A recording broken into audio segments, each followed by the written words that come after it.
Hello, everyone. Good evening and uh, or good morning, depending on where you are. Uh, I kind of I hear myself double. Um,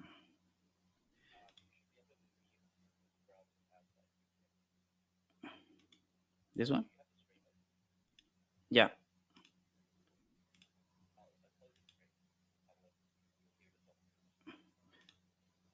Um, I am sorry. I don't. Hay que darle.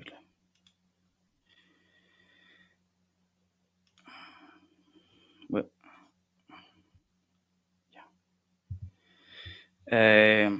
here I come again. Good evening or good morning, depending on where you are. I'm Joaquin Caviedes, and I'm really excited to present to you my thesis on gamer identity and professionalization in Santiago de Chile, by which I just got my degree in anthropology just a couple of months ago.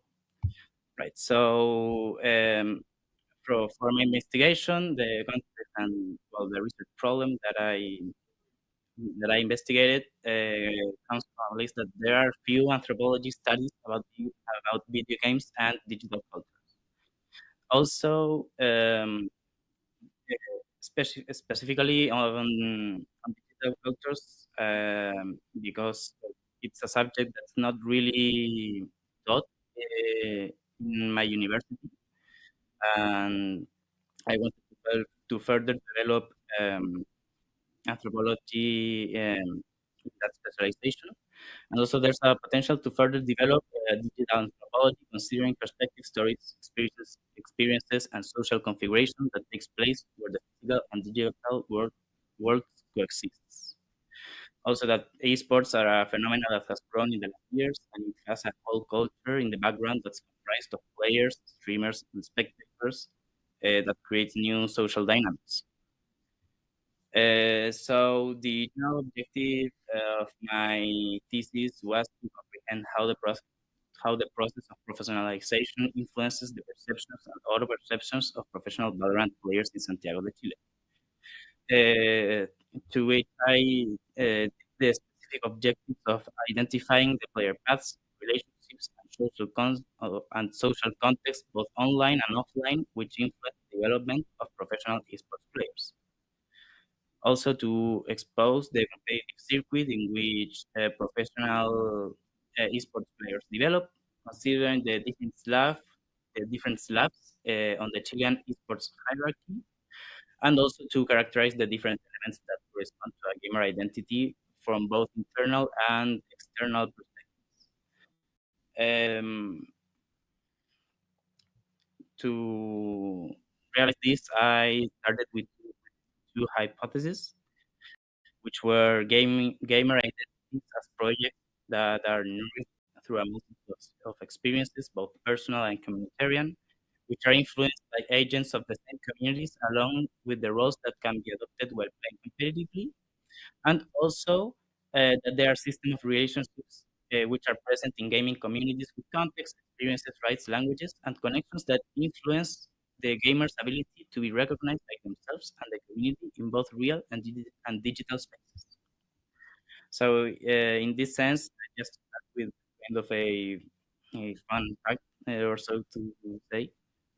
In Chile, there's approximately 8.7 million active users that play some kind of video game, uh, being mobile games, console games, or on the PC, from which 2 million are considered hardcore gamers, and 521,000 aspire to become a professional esports players.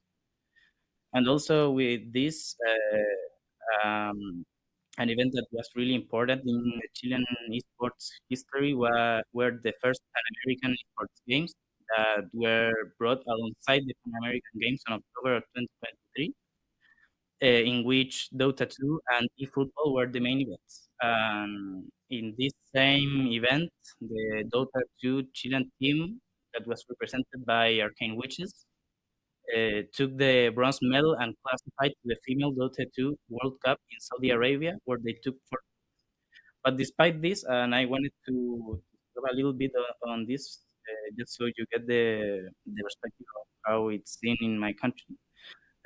Because it was an divided discipline, the medals that were won in the Pan American Games weren't even considered the official counting of the medals. And this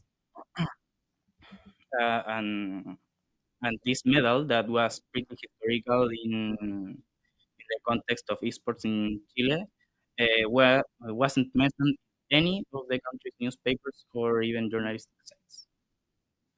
All right, so the conceptual framework or so for my thesis was from both digital studies and identity studies. From digital studies, I focus primarily on therapy with with digital practices and digital rhythms.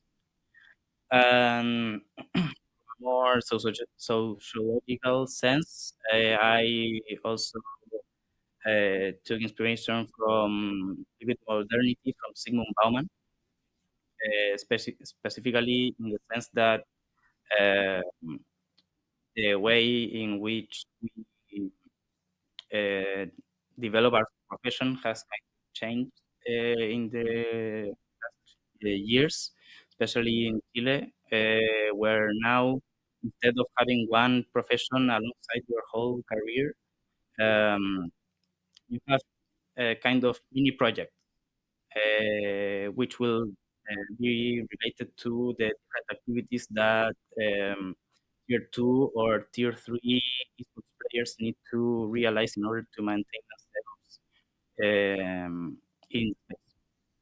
Also, from identity studies, I focused a lot on Stuart Hall, Judith Butler, and Claudia Briones, seeing identity as this kind of project that nourishes itself throughout our whole life, um, with all of our life experiences. And in this sense, we see identity as not something that's static. You are not born with it, but instead it's something that you develop throughout your whole life. And in the sense that it doesn't, and that you are not born with it, it doesn't really have an expiration. That it's something that molds itself throughout your whole life. And with that, we see identity throughout the eyes of Butler. We see this as a construction of repetitive acts that are reinterpreted by a determined social context. And Claudia Briones, which goes alongside the same line, with a performance that's conditioned by the social cultural context in which we develop. The methodology of my study, which is more of a qualitative study more than quantitative, um, I did a non-probabilistic convenience sampling design with a snowball sampling effect, which is that the interviewed refers to other esports players that they could be interested in the study, which was also the most difficult part of the investigation, seeing as it's a really closed niche. Getting to the professional esports players on the first try was really difficult. Also, the analysis of professional and amateur players that have participated in Valorant tournaments, both official and clandestine events.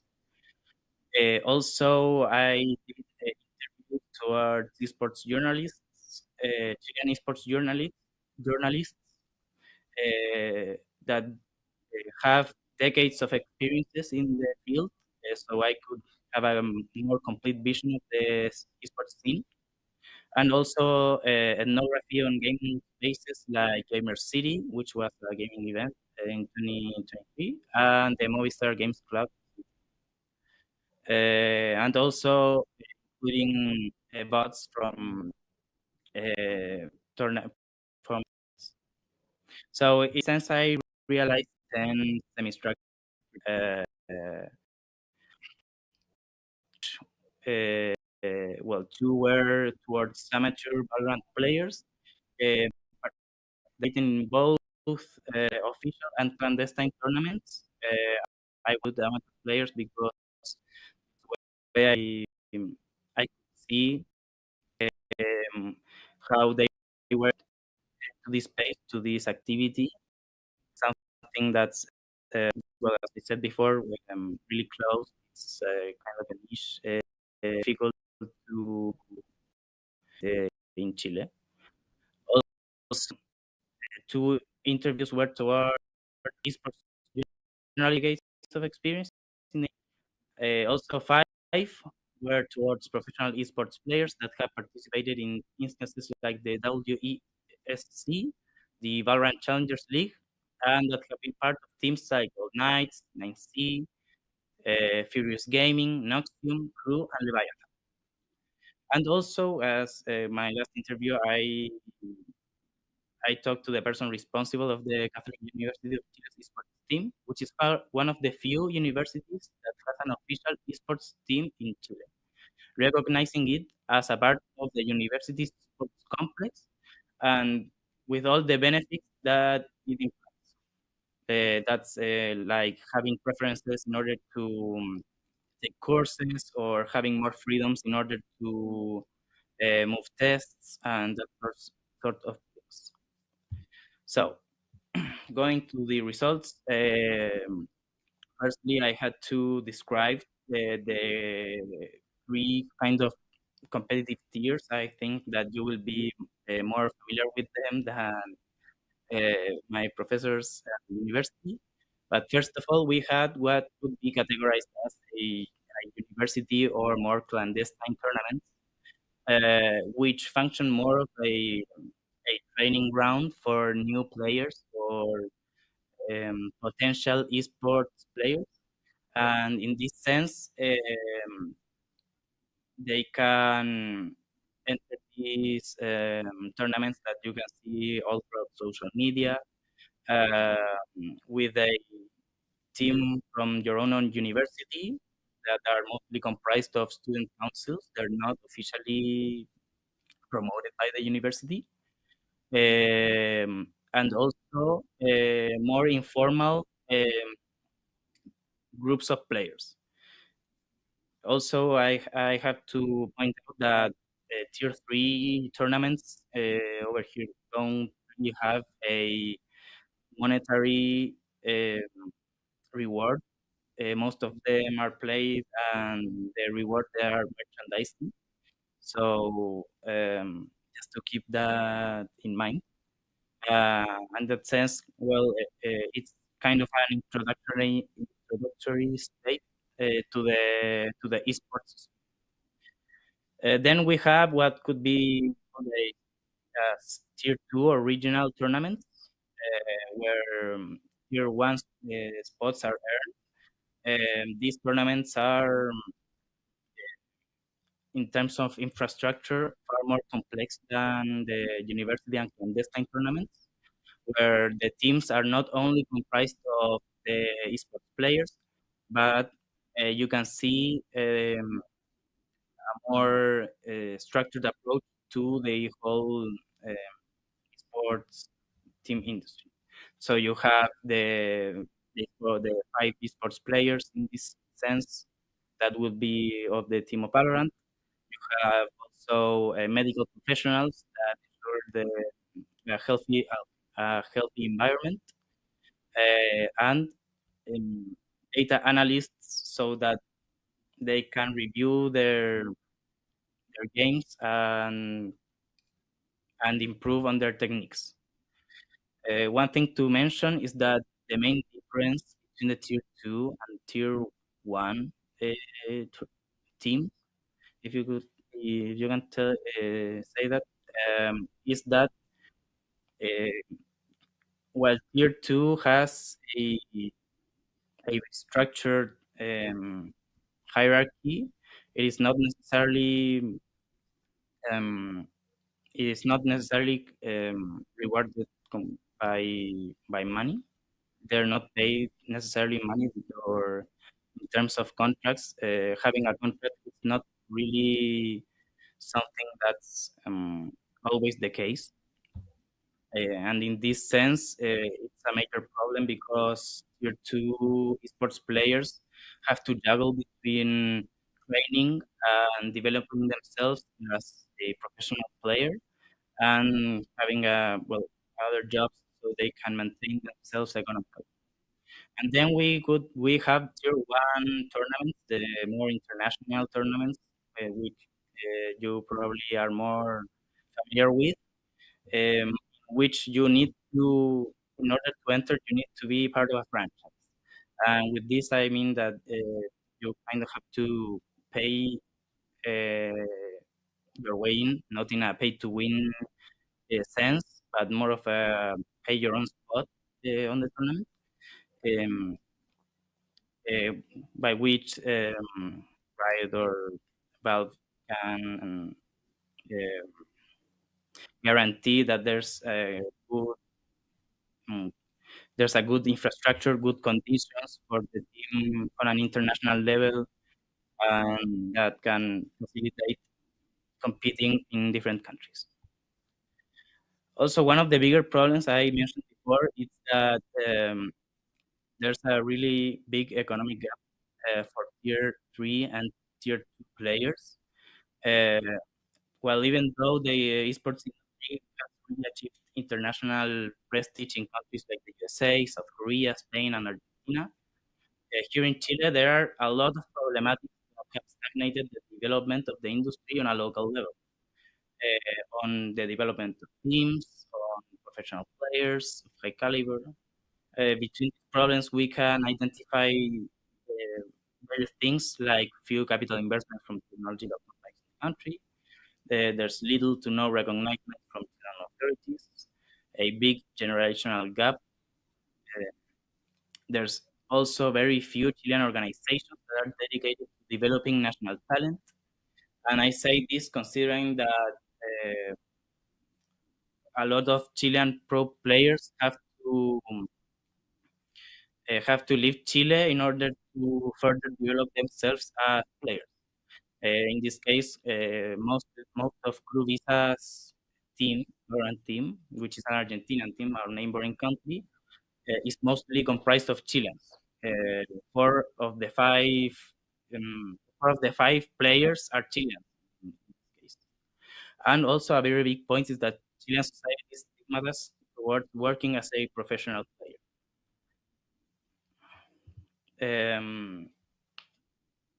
So with the stigmatas towards working as a professional player, I refer to something that's deeply rooted within Chilean society. Um, and there's a lot of prejudices towards not only esports, but really video games in general. Um, And with this, I can say that the esports industry has a lot to overcome in Chilean society because of both cultural and systematic reasons. Systematic by having a scene that's not really regulated in the country in the working sense. There isn't a regulatory entity for this space, so which results in a highly unstable working environment with little to no guarantees on developing yourself as a player. And also, there are many semi-professional players that can't commit to esports because they don't have the economic facilities to maintain themselves on a day-to-day basis. And also, with this, we have a cultural problem in Chile, which is the low knowledge of the activity, what it means to be a pro player, itself as an the interviews tells us that there's no culture, people don't know what is uh, and or video games, which translates into promotion of events by people related whatsoever to the gaming. And well, the stigma of things are just good with computers do it, low recognition of pro players, and the absence of professional. So now this is a lot of text, and I apologize for that. These are things of some of the people that I interviewed. With this, I want to see that we can see how problems appear inside of family. all told us that they had problems when explaining to their families that they wanted to be professional players, which is something um, that I really could see throughout all the interviews, that they had problems when speaking to their mom, to their mothers, their fathers, at the moment of deciding to leave their university studies in order to develop themselves as professional sports players. And in order to in to end this presentation, I leave the two questions up for discussion. One of which lies within the name of the esports, which is electronic sports.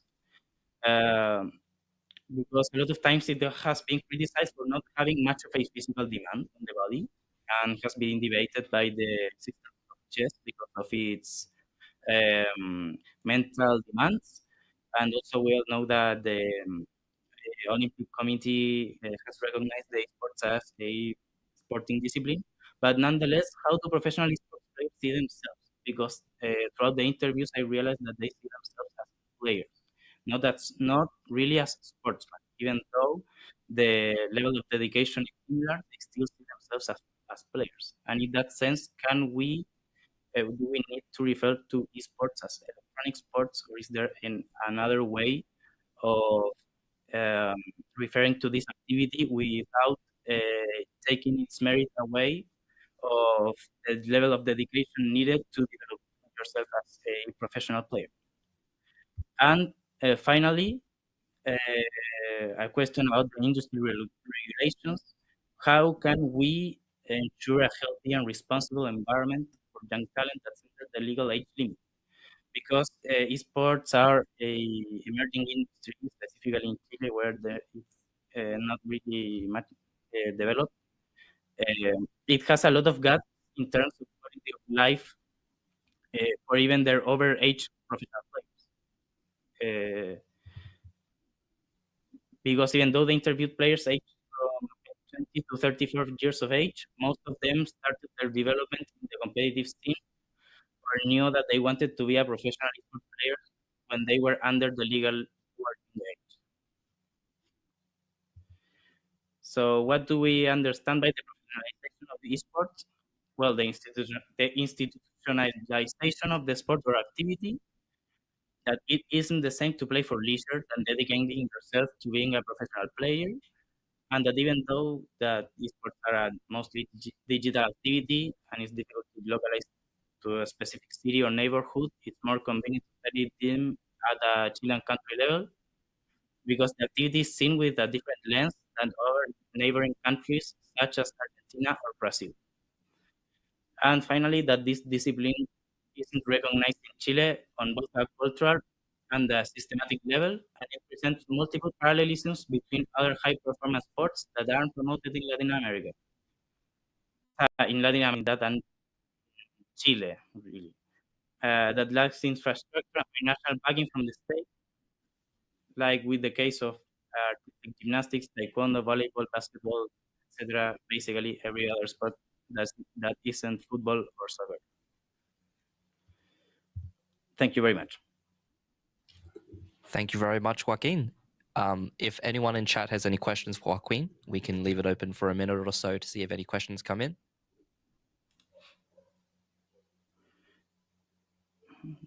How can I see the...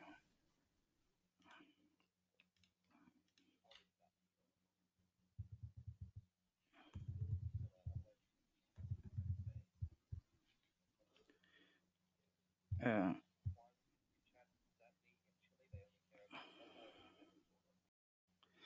yeah, yeah, that's more or less the way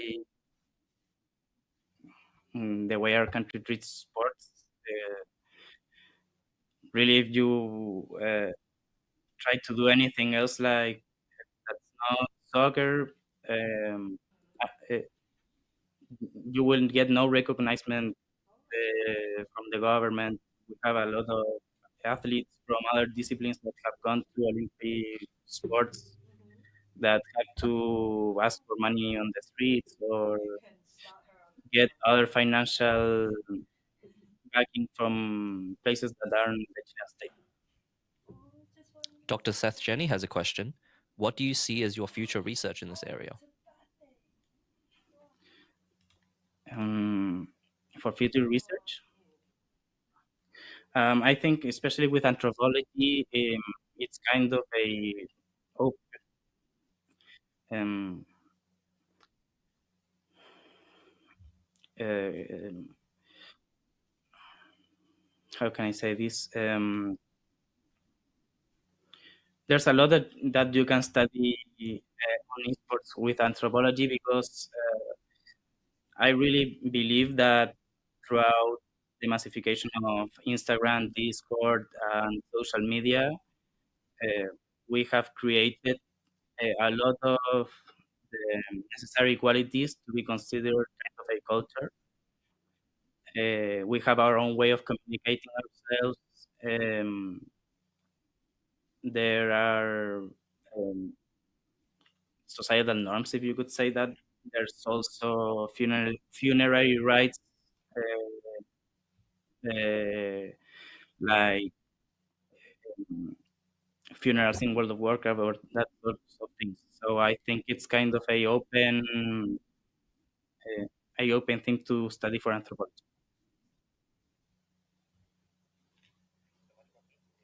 Cool. Thank you. It's been an honor.